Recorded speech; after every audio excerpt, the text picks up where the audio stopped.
Akhirnya saya memilih kehutanan, tetapi melukis menjadi bagian dari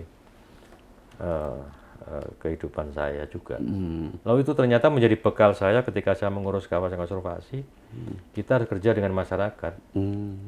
Nah, bekerja pentahelix saya kira sangat penting dan juga mendorong kerjasama, komunikasi menjadi faktor kunci. Ketika kita mampu membujuk dan merayu masyarakat, kemudian tumbuh kesadarannya untuk ikut bersama pemerintah menyelamatkan lingkungan, itu sesuatu yang hebat gitu. Karena faktor perusaknya juga manusia perusaknya.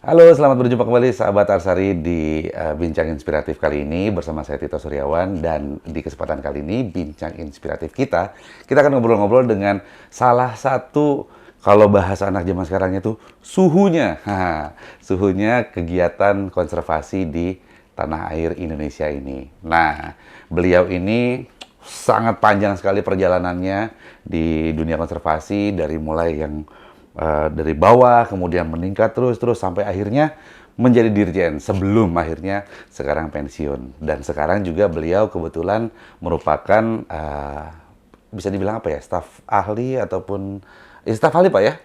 Salah satu ya. Salah satunya ya. Ya. Nah, kalau di AD beliau inilah Dewan Pakar Bidang Lingkungan. Ini dia Bapak Wiratno. Apa kabar Pak? Baik Mas Tito, Alhamdulillah, selamat sore Pak. Nah Pak, ini kan kita datang ke sini, kan kabarnya Bapak udah pensiun Pak ya, dari Dirjen? Saya pernah tugas April 1 April 2022. Dan sekarang menjadi tenaga ahli menteri bidang. Ah, itu sebenarnya yang saya penasaran. Bidang 3, Bapak ya. masih di sini rupanya ya? Masih. Masih di sini. Diminta Ibu Menteri Diminta Ibu Menteri. untuk masih membantu sebagai tenaga ahli bidang restorasi dan kemitraan konservasi. Ah, tapi gini Pak, Ya. seorang Wiratno nih ya, sahabat Arsari, kalau misalnya teman-teman sahabat Arsari sering melihat video-video di YouTube-nya IAD ini, pasti sering melihat wajah Pak Wir nih kan, karena setiap kali kegiatan kita kayak lepas liar atau apa itu kan, Bapak selalu ikut terlibat dan kasih arahan-arahan gitu Pak ya. Yang namanya kegiatan konservasi itu kan capek ya Pak?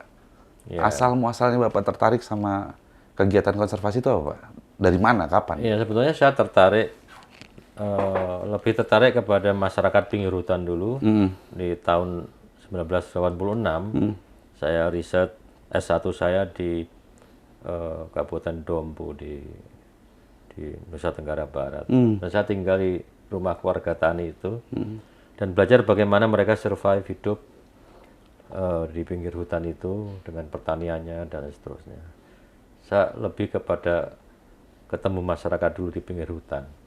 Kemudian membawa itu saya kepada kemudian hari, bertahun-tahun kemudian, ke bidang konservasi alam, mengurus satwa dan seterusnya, karena itu adalah bagian dari tugas. Itu asal muasal Bapak. Iya. Tapi punya ketertarikan dari muda apa dari kapan Pak? Belum, saya tertarik. Mudanya dulu gimana Pak dulu Pak Wir muda tuh? Iya, saya lebih pada, saya dulu diterima di seni rupa ITB. Iya. Oh, itulah jawabannya Bapak bisa melukis ya Pak iya, ya? tahun 81. Tapi saya juga diterima di Fakultas Kehutanan UGM, angkatan 81. Sehingga akhirnya saya memilih kehutanan, tetapi melukis menjadi bagian dari kehidupan saya juga. Nah, jadi mungkin sahabat Arsari juga kalau ngeh ya, Pak Wir ini kan jago ngelukis, terus nulis buku. Iya. Buku banyak banget Pak Wir nih. Jadi nggak usah ditanya lah ada berapa buku, karena saya nggak tahu jawabannya. Tapi gini Pak, kalau kita bicara tentang asal muasal Bapak dari ranah konservasi, apa yang akhirnya saat itu membuat Bapak yakin bahwa inilah dunia yang akan saya geluti? Ya, itu yang saya sebut sebagai personal calling, panggilan hidup orang-orang beda-beda gitu. Iya. Dan saya terpanggil dan dipanggil untuk ngurus hutan. Sebenarnya saya sekolah di Belanda S2, lalu kemudian saya menjadi kepala seksi yang ngurus membuat pola tentang kawasan konservasi. Jadi saya tugasnya dulu melahirkan kawasan konservasi baru. Antara lain seperti Taman Nasional Bukit 30 itu tahun 97, 98. Itu proses dari HPH menjadi kawasan yang dilindungi. Dan sekarang bermanfaat untuk suku Talang Mama yang hidupnya masih tergantung pada kawasan itu. Dan banyak kawasan konservasi lain. Gini Pak, kalau kita bicara tentang konservasi itu juga Pak ya, ada banyak hal-hal yang tentunya membuat Pak Wirni bisa tertarik dengan konservasi itu tadi ya. Yeah. Tapi sebetulnya siapa yang menjadi, ataupun apa mungkin yang menjadi sumber inspirasi terbesar Pak Wiratno di ranah konservasi ini? Saya dulu sebenarnya dipaksa pindah ke urusan konservasi. Dulu saya kan kerja pertama kali di Diklat Kehutanan, di malah hutannya ya? Balai Latihan Kehutanan di Manowari. Kemudian saya riset di Gunung Gede dan Pak Wahyudi Wardoyo waktu itu meminta saya, udah dek kamu pindah aja di jurusan konservasi. Karena saya riset tentang buffer zone kawasan Taman Nasional Gunung Gede Pangrango sebagai cagar biosfer waktu itu, tahun 92-93. Itulah kemudian saya masuk ke Konservasi. ya arus utama konservasi yang waktu itu orang tidak begitu tertarik. Ya. Itu apa yang akhirnya membuat Pak Wir belok tuh Pak? Iya, saya mendalami sebenarnya menulis ketika mahasiswa, surat pembaca Kompas, menulis di artikel di Kedaulatan Rakyat di Jogja, sehingga itu membuat saya harus membaca buku ketika mahasiswa. Saya nyambi kerja di perpustakaan, kerja sama Belanda dengan Fakultas Kehutanan, namanya perpustakaan Fong Project. Jadi saya dapatkan buku-buku fresh dari Eropa itu dikelola di perpustakaan itu, sehingga saya lebih terlibat ke dalam proses tidak sekedar kuliah tapi juga membaca ilmu-ilmu baru tentang agroforestry, tentang social forestry waktu itu. Ya.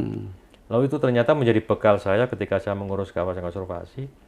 Kita harus kerja dengan masyarakat. Karena kawasan konservasi kita seluas sekarang terhitung 26,9 juta hektar. Itu dikelilingi oleh 6.700 desa. Dan penduduknya hampir 16 juta jiwa. Jadi tidak ada lain pengalaman di Dompu, riset yang tinggal dengan masyarakat desa pinggir hutan itu menjadi semacam fondasi saya untuk meneguhkan saya ini harus kerja dengan masyarakat gitu. Jadi dari situ Bapak beloknya lah ya Pak ya? Iya, gitu. Titik beloknya. Tapi kan memang lingkungan ini, kerusakan lingkungan kan itu faktor manusia yang disebut sebagai anthropogenic factor. Dan oleh karena itu ketika kita mampu membujuk dan merayu masyarakat kemudian tumbuh kesadarannya untuk ikut bersama pemerintah menyelamatkan lingkungan, itu sesuatu yang hebat gitu. Karena faktor perusaknya juga manusia perusaknya karena kemiskinan, juga karena mereka terpaksa merusak, melakukan tindakan ilegal, tapi juga karena faktor orang-orang yang mempunyai modal yang menyuruh yang miskin untuk berburu, gitu ya, untuk mengambil alih kawasan hutan secara tidak benar, ilegal.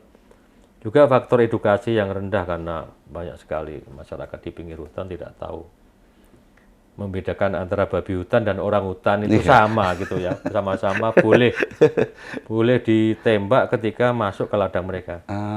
Ini kejadian dengan orang hutan Hope di Subulu Salam. Ya, sama Mbak Rere diteliti untuk S2 dia, nggak tahu dia bahwa orang hutan ini tingkatannya ya dari segi legalnya sangat dilindungi, berbeda dengan babi hutan. Mungkin gara-gara sama-sama hutan itu pemahamannya kurang itu ya. Itu yang menjadi masalah dengan ada edukasi dan komunikasi di tingkat akar rumput itu. Menjadi salah satu kunci. Makanya partisipasi itu kemudian saya dorong munculnya call center di seluruh Indonesia. Ya, KSDA, Taman Nasional punya call, sehingga masyarakat bisa melapor dan bisa bertanya, ini boleh nggak sih ini? Mereka jadi dapat informasi dan pemahaman. Dan banyak penyerahan satwa karena sadar atau satwanya udah gede menjadi mengganggu kehidupan mereka, biayanya mahal misalkan. Dan itu public literasi dan public education itu penting.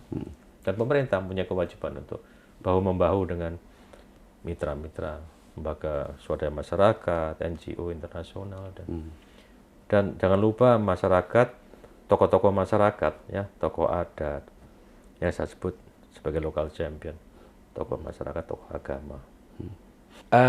Kalau kita bicara tentang perjalanan dari seorang Pak Wiratno, mungkin bisa sekelumit dulu Pak. Background dari mulai pendidikan tadi kan UGM udah ya, terus Sekolah di Belanda, terus akhirnya masuklah ke dulu masih ke Kementerian Kehutanan ya? Ya, Departemen Kehutanan dulu ya. Ya. Nah itu jenjangnya gimana Pak sampai akhirnya? Juga jadi kepala seksi, kemudian saya menjadi kepala unit KSDA Jogja, masih eselon 4 juga sama kepala seksi. Saya mengurus Jogja, saya melahirkan penyelamatan Vanda Tricolor, anggrek yang sangat dilindungi di lereng Merapi, melalui pendekatan sekali lagi dengan kelompok tani. Yeah. Dengan melakukan kelompok tani membuat breeding anggrek.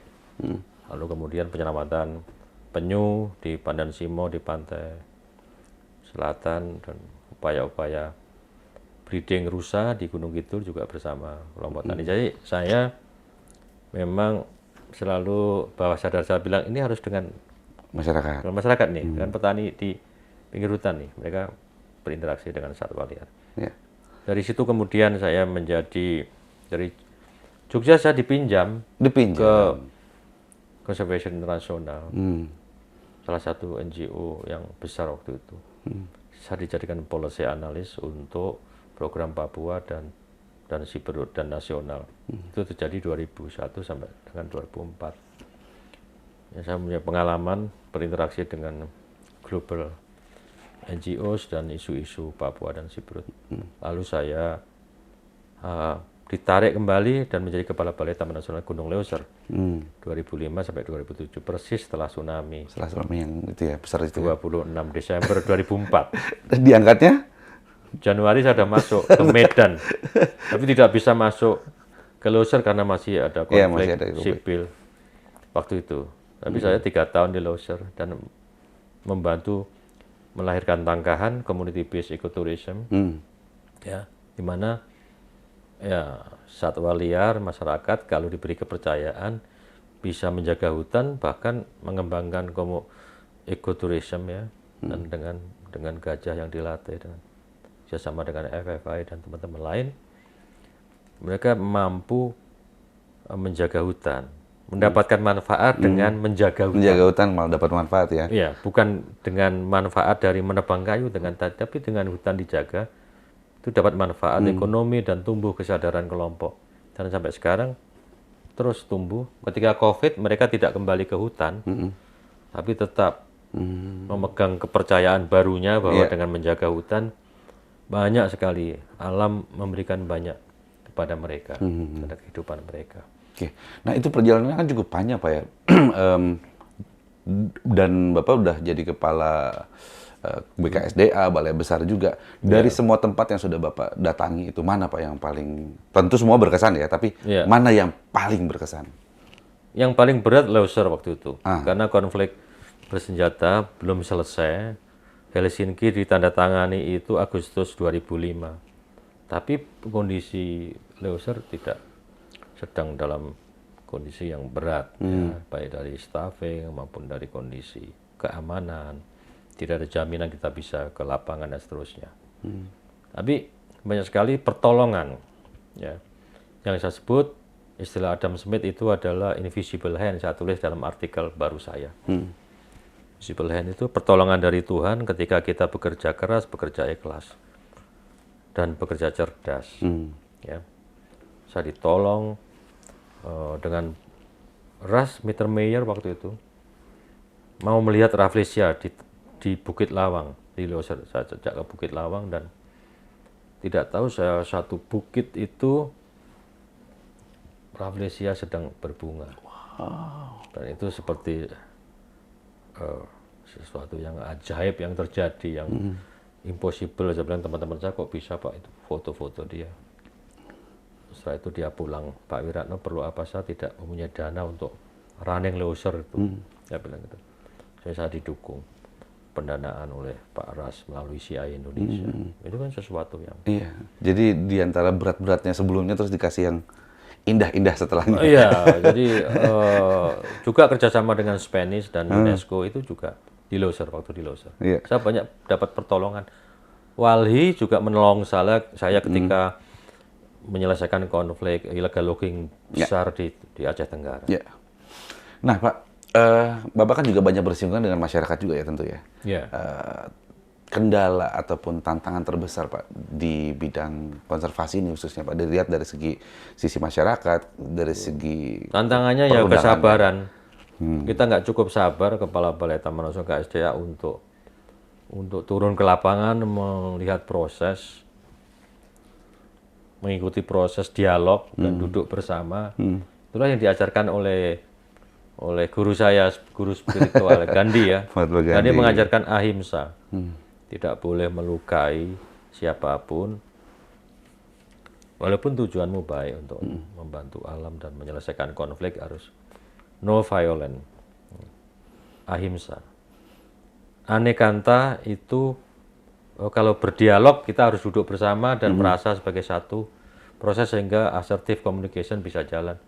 Aparigraha ya semua kebaikan di dunia ini, menghargai hak asasi manusia, saling menolong, gotong royong, saling membantu. Jadi sebenarnya itu isu-isu sosial yang bisa membantu menyelesaikan core problemnya, menumbuhkan kesadaran. Nah gini Pak, kalau kita lihat dari segi masyarakat tentu perspektif mereka agak berbeda ya dengan pemangku kepentingan ataupun pemerintah dalam hal ini kita sebut ya. Menurut Bapak gimana Pak cara untuk menyelaraskan selain sabar tadi ya Pak? Ya, kita harus mendengarkan. Berarti dan kita harus banyak juga belajar di banyak tempat lain bahwa masyarakat itu mampu ngurus hutan. Dan tradisional local wisdomnya kan luar biasa masyarakat ini. Nah itu justru kita jadikan momentum dan fondasi. Ayo kita sama-sama seperti di Taman Nasional Bukit 12 dalam menyusun zonasi. Itu bersama-sama 13 Temenggung. Suku anak dalam diajak duduk bersama dibicarakan. Ternyata apa yang disebut tali bukit itu zona inti sama dengan aturan pemerintah, cuman istilahnya dan pengalaman mereka itu hanya beda di istilahnya beda aja di ya. istilah, dan itu menjadi fondasi yang bagus pendekatan budaya dalam mengurus hutan ini melalui dialog dan bahasa-bahasa setempat. Kita di Bukit 12, staf saya membuat waktu itu kamus bahasa suku anak dalam. Sehingga kita bisa antara Melayu dan bahasa-bahasa ini minority. Jadi kita berkomunikasi pakai bahasanya mereka ya? Iya. Dan itu mereka menjadi sama-sama dengan bersama kita. Kan 71% zona di Taman Nasional Bukit 12 itu zona tradisional yang dikelola masyarakat. Pak, dari pengalaman Pak Wiratno nih, apa pembelajaran dari sejarah konservasi di Indonesia yang bisa akhirnya dijadikan semacam pegangan lah Pak, untuk kita bergerak di masa sekarang yang udah semakin kuat arusnya. Sebenarnya Pak Panji, almarhum Pak Panji Yudhistira ini sejarawan kita.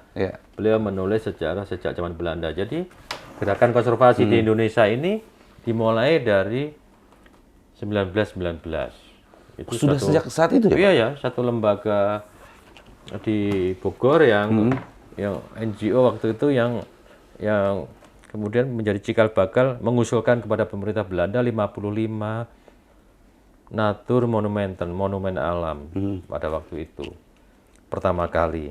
Yang terbesar adalah Loren, itu sudah diusulkan waktu itu.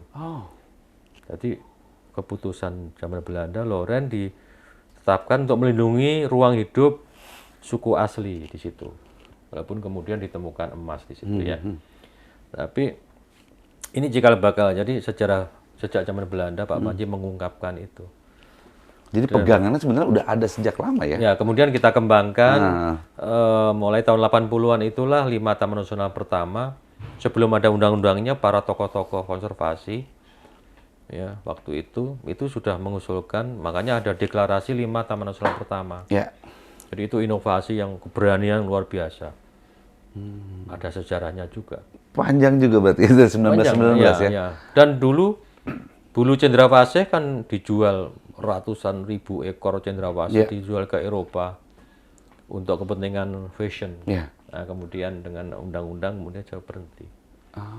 Termasuk Ketua Tanimbar yang saya tadi sedang menguji S3 itu juga setelah tahun Undang-Undang 590 sudah berhenti, tidak ada ekspor karena sudah statusnya dilindungi. Gini Pak, bicara soal dilindungi itu tadi Pak ya,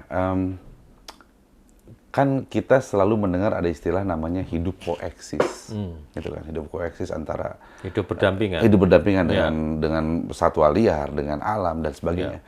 Menurut Pak Wir, mungkin nggak sih Pak? Mungkin. Caranya Pak? Caranya sudah dikasih contoh di Desa Jatimulyo di Kulon Progo. 2014 tokoh-tokoh di sana bilang kepada Pak Kepala Desa, Pak Anom, ini teman-teman, kok nggak ada suara satwa, nggak ada suara burung di kebun ini. Ada apa? Ternyata banyak satwa ditembak, diburu, ditembak. Kemudian dibuatlah peraturan desa, dan sekarang ratusan satwa ada di situ. Kalau teman-teman buka Instagramnya itu Burung Jatimulyo. Burung Jatimulyo. Burung Jatimulyo itu akan muncul di situ.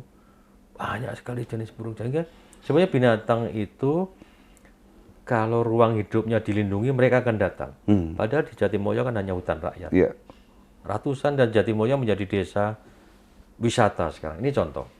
Kemudian Tangkahan juga hidup koeksis antara gajah, memang train animal, train elephant. Tapi juga bagaimana kemudian ketika dulu hutan yang dirusak itu tumbuh kembali, dan sekarang satwa kembali ke situ. Wild orang hutan datang, Sumatera tiger, harimau Sumatera datang lagi di sekitar Tangkahan. Tahun 2006 saya memberikan izin kawasan seluas hampir 17.000 hektar. Ex-logging mereka dikelola, dijaga untuk kepentingan ekowisata. Nah, jadi itu bisa. Bisa pasti Pak ya? Tapi kalau Sumatera misalkan koeksisten antara tiger gitu ya, ini sedang dikembangkan misalkan desa Nagari Ramah Satwa di Sumatera Barat, Sumatera Barat, itu juga inovasi. Nah inovasi. Itu Pak, saya baru mau nanya inovasi. Ini, sebetulnya ini ada 100 inovasi dari UPT KSDA dan Taman Nasional selama 5 tahun. Ya, dan ini menunjukkan banyak sekali solusi-solusi konkret, dan ini semuanya berbasis evidence. Dan ini sudah terjadi Pak ya, maksudnya sudah. Berdasarkan pengalaman mereka sendiri ya? Sudah. Oke. Dan saya kira organisasi publik termasuk organisasi pemerintah ini juga harus berani melakukan inovasi. Inovasi kan cirinya ada 3.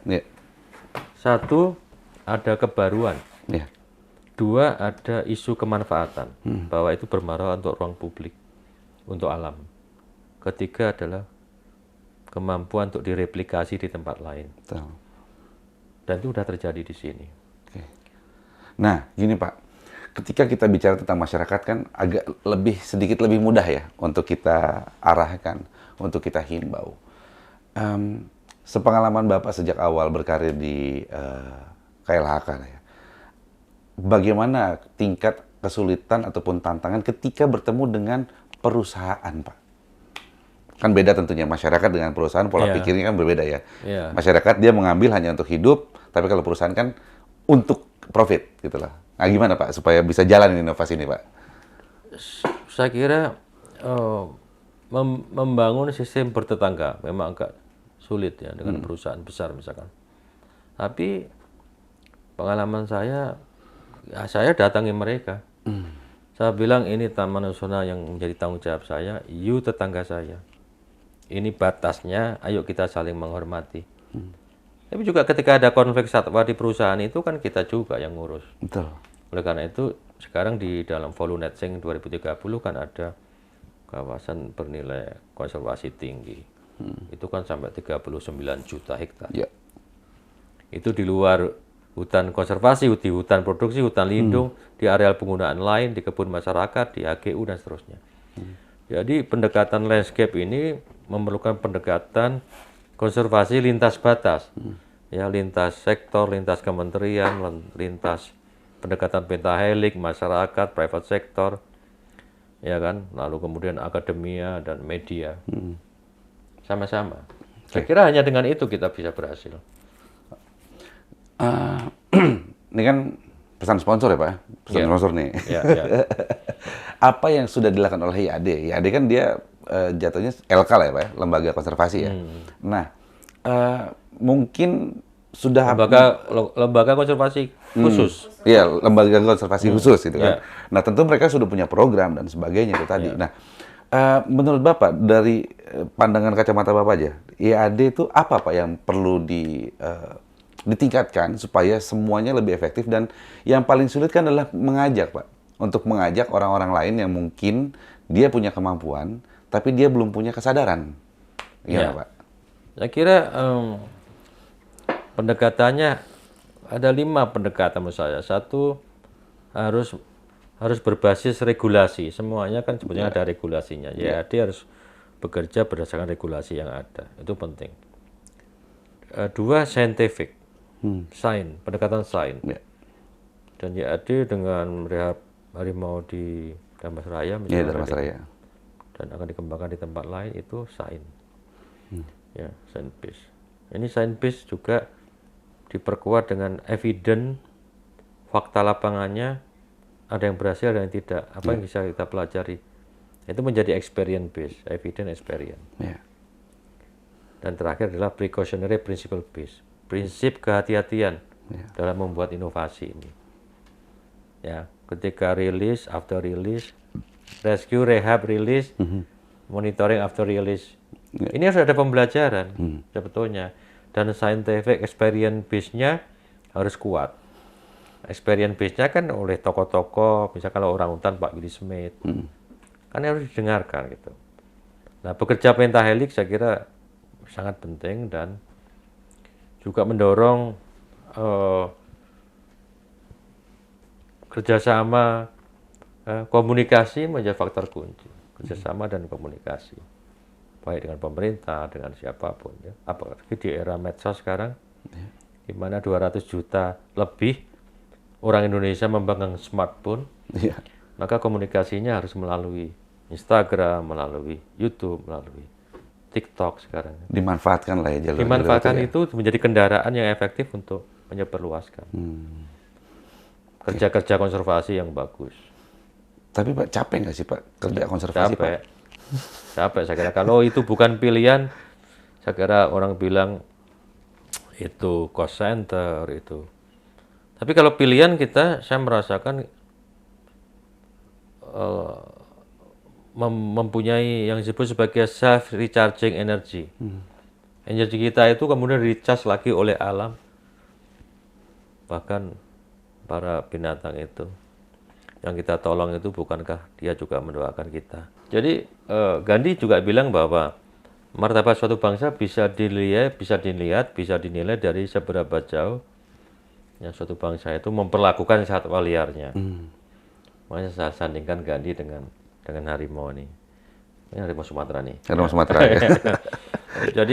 Jadi itu, dan memang upaya-upaya konservasi satwa liar banyak tantangannya. Di India berhasil, populasinya 3 kali lipat. Itu karena dijaga betul. Jadi sebetulnya sama juga di Jatimulyo itu. Jadi satwa liar itu tahu tempat yang aman untuk keluarganya, dan dia akan berbiak dengan sendirinya, dengan natural. Sekali dia kena jerat, ini sudah memorinya akan bilang tidak akan mau ke situ lagi.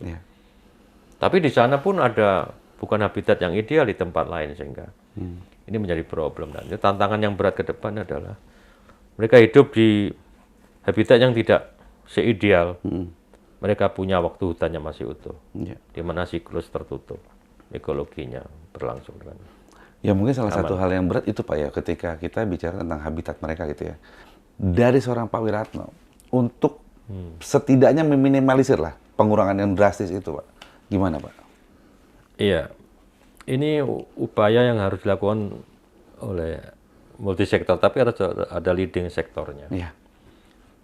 Kalau itu di kawasan hutan, ya kita harus bertanggung jawab untuk melakukan penyelamatan, rescue, Dan pengalaman rescue di Sumatera kan tidak mudah. Betul. Rilis juga tidak mudah ketika kondisi tempat untuk rilisnya itu juga harus dipastikan dia aman, Ya. bersihkan dari jerat. Dan ini harus menjadi gerakan yang masif di tingkat masyarakat. Dan itu tidak mudah karena Indonesia sangat luas, hutan kita sangat luas dan problem kita dengan adanya migrasi penduduk ya, seperti di Riau itu migrasi dari Medan, dari Lampung, dari mana-mana ya, itu mencari lahan-lahan yang tidak bertuan. Akhirnya mereka masuklah ke situ ya. Iya. Dan tapi kan juga karena harimau itu kan tidak di hutan belantara, dia juga berburu di daerah peri-peri, di daerah di luar itu, sehingga memerlukan upaya-upaya yang masif ya, terstruktur dan fokus. Untuk badak Sumatera misalkan ya, sekarang udah lahir 3, tapi juga badak Sumatera yang di habitat alaminya kan tinggal di Loser. Betul. Di Lawe Mamas karena saya di Loser 3 tahun dulu, dan di daerah KB itu betul-betul harus dijaga. Yang saya sebut sebagai full protection dengan dukungan pendanaan dan infrastruktur termasuk SDM yang cukup. Kalau dari sisi pemerintah sendiri Pak, kita bicara tentang tadi Bapak sebutkan kebetulan ada masalah pendanaan juga ya. Negara sebetulnya menyiapkan cukup atau kurang Pak sebetulnya untuk lahan yang sebesar ini Pak? Nah, kalau dibanding dulu kan naik terus ini dana konservasi. Lalu dukungan dari mitra-mitra juga cukup besar. Tapi tidak pernah cukup ya untuk melakukan, karena tindakan konservasi yang efektif. Karena kita harus tandem dengan dana desa, ya, dengan kesadaran masyarakat ternyata lokal. Ada hutan sosial, kalau dikonservasi kemarin ada kemitraan konservasi. Sehingga masyarakat dikasih hak yang memang memerlukan lahan 5 tahun dievaluasi. Dia harus turut menjaga. Tidak ada perambahan baru dalam kawasan. Semacam membangun socio-economic buffer. Itu salah satu solusi, tapi harus kita uji terus. Terakhir Pak, ini kan ada satu hal yang cukup nyata terjadi ya, selain kemajuan sebuah zaman, sebuah era, terus ada juga yang namanya climate change yang lagi cukup nyaring digaungkan di seantero dunia. Gimana seharusnya kita bersikap, baik itu dari sisi pemerintah, LKK, masyarakat, gimana Pak? Saya kira menahan suhu bumi 1,5 derajat Celcius, komitmen Paris Agreement tidak mudah, maka program kita Follow Net Sink itu kan mendorong terus-menerus dengan bantuan global dan kekuatan kita untuk kita berkontribusi dengan menanam dan satu menjaga yang masih utuh, ya kan, merehab yang rusak. Dengan Follow ini kan sudah ditentukan. Ya, program bidang 3 saya itu sudah tertentu, ada sekian. Ada 900.000 hektar yang harus direstorasi, direhab, dijaga. Di Indonesia? Yang di kawasan konservasi di saja. Kawasan konservasi iya, aja? Bidang 3 saya. Itu contohnya. Jadi, itu kan bidang Follow, Forest and Other Land Use ini 60% kontribusinya. Untuk menghasilkan, menyerap karbon 140 juta metrik ton karbon sampai 2030. Nah, ini ada di hutan produksi, ada di gambut, terutama gambut ya, dan di hutan konservasi. Nah, ini selain sektor energi ya. Jadi itu upaya-upaya. Tapi yang harus konkret adalah memang di lapangan itu dijaga. Bersama masyarakat, dan masyarakat dapat keuntungan seperti tangkahan itu. Iya, karena itu Pak yang sering Kalau enggak tetap aja mereka ya, mudah diiming-imingi oleh pengijon. Betul. Memasang jerat itu bisa diijon, dibayar dulu. Mungkin saya sedikit cerita Pak ya, menyambung yang Bapak sampaikan. Ketika kami masuk ke dalam GSK, GMC kecil itu Pak ya. Jadi banyak nelayan yang memang mengatakan, bahkan mereka sendiri menyadari bahwa ikan yang mereka dapatkan itu dari tahun ke tahun jumlahnya menurun, selalu menurun gitu loh. Dan padahal mereka sudah mengatakan bahwa tidak ada lagi illegal logging.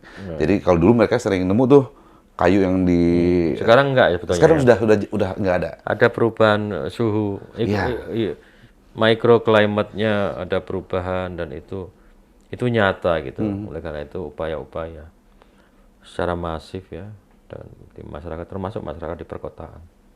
Nah, yang orang kota gimana Pak? Kontribusinya? Orang kota ya harus kota besar harus mempunyai kawasan terbuka hijau ya. Kawasan terbuka RTH, hijau. ruang terbuka hijau. Ruang terbuka hijau. Yang paling besar sebenarnya London. Ya. London itu 40% dipertahankan sebagai ruang terbuka hijau. The biggest ruang terbuka hijau di kota-kota besar di dunia London. New York hanya 15%. Iya, iya. Tokyo hanya berapa persen. Jadi ruang terbuka hijau perkotaan itu menjadi isu yang penting ya, termasuk pengembangan urban farming dan seterusnya. Salah satu itu. Ya salah satunya ya orang Iya. kota sih. Karena orang kota kan bingung Pak ketika Dan pepohonan di ibu kota ini juga banyak burung di situ. Iya, betul. Banyak Masih sekali benar. burung-burung Di yang- Bogor masih banyak kok, Pak. Di Bogor ya, karena ada kebun raya. Iya, ada kebun raya aja. Tapi kalau yang Bogor bangun kesini Raffles. dikit udah susah. Ya, kita punya arborea ini di Kementerian LHK ini juga Iya. burungnya banyak sekali. Ada satu rangkong di sini, Pak. Oh ya? Iya. Dan nggak tahu Di itu dari mana dia. sini, Pak? Iya. Dia masih bertengger. migrasi dari mana dia? Nah, itu yang harus diteliti itu. Iya, di arborea ini besar sekali. Dan ini ditanam tahun 78 pohon-pohon di arborea itu. Ketika Kongres Kehutanan pertama dunia ke-8. Itu delegasi dari mana-mana itu menanam dan masih ada dan Masih ada semua di sini. beberapa udah tua, besar-besar dan itu macam-macam burungnya. Itu yang mungkin mau direplikasi di IKN itu ya. Iya, betul. Konsep Forest City itu sebetulnya mengembalikan tropical rainforest Borneo itu sebetulnya. Jadi itu. Jadi kalau misalnya sahabat Arsari penasaran dan harus seperti apa kami berkontribusi, saya berkontribusi gitu kan. Ya itu tadi Pak Wiratno sudah menjelaskan, tidak hanya orang-orang yang tinggal di pedesaan atau di pinggiran hutan yang bisa membantu konservasi ini, tapi kita pun yang tinggal di perkotaan bisa banget gitu Pak ya. Salah satunya itu tadi dengan menjaga, menanam pohon, paling nggak di rumah tuh ada pohon beberapa lah ya Pak, yang besar-besar ya Pak. Gitu. Gerakan menanam pohon sangat penting. Dan terutama menjaga ya. Menjaganya. Jadi kalau ada pohon jangan ditebangin. Dan mencintai pohon itu. Karena Masalahnya dia kan- memberikan O2 pada kita. Ini basic principle. Dia Betul, menyerap betul. karbon dan memberi manusia udara bersih. Udara. Kadang-kadang kan gitu Pak, kalau kita di kota Pelajaran kan biologi di Iya. SD SMP. kalau di kota ada pohon nih lebat sedikit dipotong karena takut nimpa genteng, nimpa mobil gitu kan. Ya. Nah, Di itu Bogor ada perda kan. Di sini saya kira perda. Di Jakarta ini kalau terpaksa menebang pohon harus itu izin dulu harus membayar dia 10 sampai 20 juta, mahal ini. per pohon. Per pohon sebegini ini Hmm. yang harus ditebang karena dibangun, ya harus bayar Pak.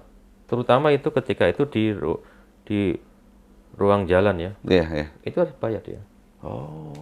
Dan perumahan-perumahan Wajib itu itu tanam pohon. sebetulnya ruang terbuka hijau di perumahan-perumahan ya, perumahan mewah itu pun itu penting sekali. Iya, iya, iya, iya.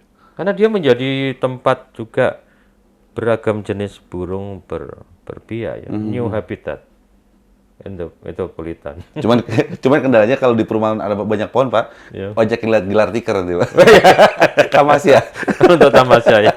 Tamasya bukan orang Kalau nggak harus perumahannya. ke puncak mahal. Yang Tamasya bukan perumahan situ, orang kampung Iya, sebelah. Oke, tapi Pak Wiratno ini panjang sekali pengalaman hidup Pak Wiratno. Tentu kalau kita habiskan di podcast ini nggak akan selesai gitu kan, harus bikin berepisode gitu kan.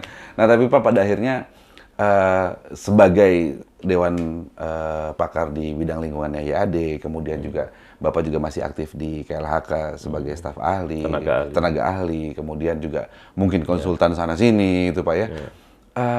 Apa yang menjadi pesan dan harapan terbesar Bapak khususnya di ranah konservasi ini Pak untuk masyarakat?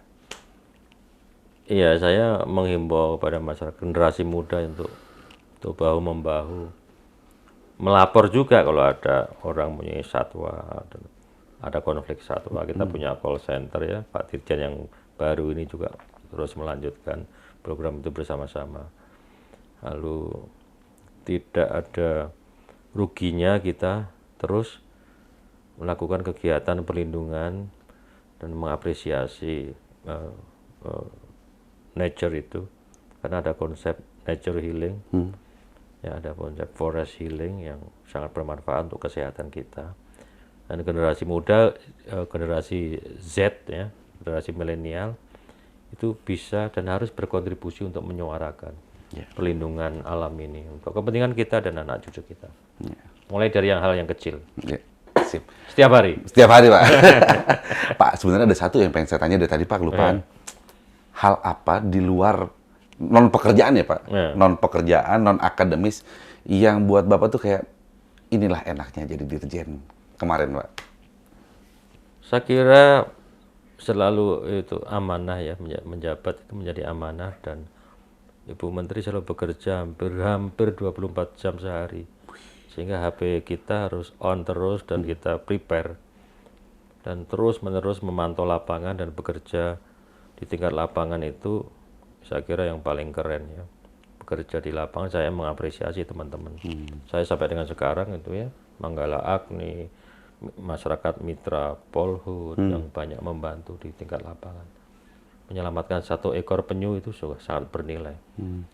Dan saya kira kalau pekerjaan kita jadikan hobi, lalu kemudian kita tidak pernah capek dan selalu bersyukur untuk semua yang sudah kita lakukan bermanfaat untuk kepentingan masyarakat dan alam.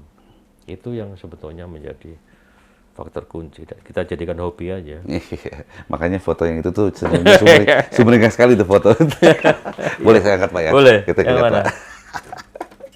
Nah, jadi ini nih sahabat Arsarinia, ini ada banyak sekali foto-foto, mungkin ini bisa dikatakan kenang-kenangan ya. Dari nah ini. Ini ya, saya dengan anak-anak. Ini di mana, Pak? Ini di Wairinding di Sumba. Di Sumba ya? Ya, di landscape ketika kemarau gitu ya. Ini tempat ini menjadi spot selfie yang sangat digemari gitu, naik ke bukit kemudian kali. Instagramable banget lah ini pokoknya. Ketemu dengan anak-anak. Dan Sumba landscape-nya luar biasa, Sumba ya. Saya kira dan NTT semua dan Indonesia secara keseluruhan itu menurut saya the best ya. Ya, memang the itu best destination. Betul, Pak. Saya pernah ke sana sekali dan so impress ya. Iya, betul. Energi alamnya itu energinya benar-benar positif banget kita. ke kitanya gitu loh. Kita menjadi fresh, kita menjadi lebih punya energi untuk bekerja menyelamatkan alam. Nah, jadi gitu sahabat Asari, kalau kita bicara tentang konservasi, jangan mikirin susahnya nanam pohon, tapi lihat wajah sumringahnya, karena ya itu. Anak-anak ini jadi bahagia gitu kan, orang lain juga jadi bahagia, karena perbuatan kecil kita buat kebahagiaan banyak orang ya Pak ya, termasuk diri kita sendiri. Iya. Oke Pak Wiratno, ada yang mau disampaikan lagi Pak? Mas Mungkin? Vito. Atau sudah cukup? Cukup. Sudah cukup ya? Ya, semangat. Buku saya bisa di-download gratis. Di mana Pak? Boleh kasih tahu linknya? Artikel yaitu ke Google aja, diketik iw-stripcenter.com. iw-stripcenter.com. India Whiskey Stripcenter.com. IW itu sebenarnya adalah Inung Wiratno ya Pak? Inung Wiratno. Ya. IW Strip Center. Centernya center ya Pak ya? Center. Center.com. Lalu Instagram saya Inung Wiratno dan YouTube saya Inung Wiratno. Sip. Oke. Kalau gitu Pak Wir, terima kasih banyak atas waktunya. Nanti kapan-kapan saya repotin lagi sini nggak apa-apa ya Pak ya? Siap, kita cari kasus dulu Pak buat diobrolin. Terima kasih. Cerita dari lapangan lebih menarik. betul. Ya. Oke, kalau gitu sahabat Asri, terima kasih banyak sudah menyimak bincang inspiratif kali ini bersama Pak Wiratno. Yang memang sudah sangat panjang sekali kiprahnya di ranah konservasi, dan tentunya nantikan terus informasi terkini dan pembahasan-pembahasan yang lebih menarik lagi di channel YouTube Yayasan Narsari Joyo Hadikusumo. Saya Tito Surya undur pamit. Terima kasih banyak Pak Wiratno. Terima kasih. Sehat selalu. Salam lestari. Salam lestari.